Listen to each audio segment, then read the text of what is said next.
Hi there. On the 15th of October, the planet Pluto, the planet of transformation, is moving into direct motion until the 6th of May 2026. So, Pluto is the big planet of transformation. So, when he makes a move from going from retrograde into direct, it's a huge shift for all of us. So, the message of Pluto is to allow us to become the master of our own lives rather than a slave to what's going on. So, when we look at what goes on in our lives, we're only a slave to what's going on within us. Everything that's going on outside of us has an effect on us, but really it all comes down to you and how you're going to deal with things and how you're going to let things affect you or get to you in any way.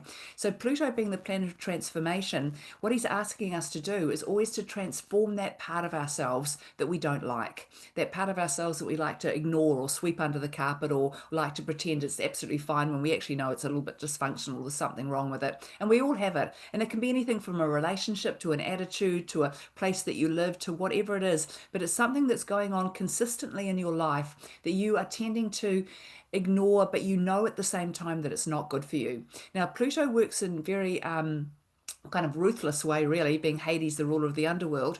So basically, when there's things that need to change in our lives, Pluto will always give you a nudge. He will always sort of put the writing on the wall, give you a little nudge in that direction, give you a few opportunities or scenarios that play out that make you very aware of what you need to change within yourself, what needs to be mastered within you. But the thing is, when we ignore those little nudges that come from Pluto, he also will then rip the rug out from under your feet. You'll fall flat on your face and you're going to have to deal with it that way. So it's always easier to do that initiation yourself, to take the initiative yourself and to make those changes rather than allow Pluto to make them for you, because his way is usually a very harsh way. And it kind of means you've got to get the rug ripped out from under your feet and you're right back to square one. You've got to start all over again. And there's nothing wrong with going back to square one and starting over again, but it's always easier and better if you initiate it yourself, if you take the steps that need to be taken in that direction. And once you do, you'll have the full support of Pluto. He will sweep you along towards that transformation, towards that mastership with no problem at all. But you've got to take the first step. Otherwise, it will be his way, and that is the hard way. So, having a look in your life at the moment, what is it that you're sweeping under the carpet? What part of yourself or aspect of your life or whatever it might be is going on that you don't have enough power there, where you're a bit of a slave to this, slave to that attitude, slave to that addiction, slave to that person in your life. And where can you become the master instead?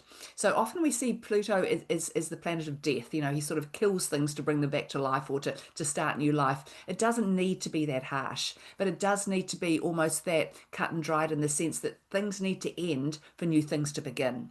So we've still got the solar eclipse energy we're working with. We've still got all sorts of really powerful planetary energies that we're working with that are all helping us to step into our power, to believe in ourselves and come back to our own sovereignty. So Pluto's little journey in direct motion now in Aquarius is asking you to become the master of what sets you apart from other people, to become the master of what makes you different, to become the master of whatever it is that you do or think or say or be that's different to other people, and to master this in a way that makes it a tool for you rather than something that you feel a slave to. So good luck with this transit, and I'll be back to talk to you again soon. Bye.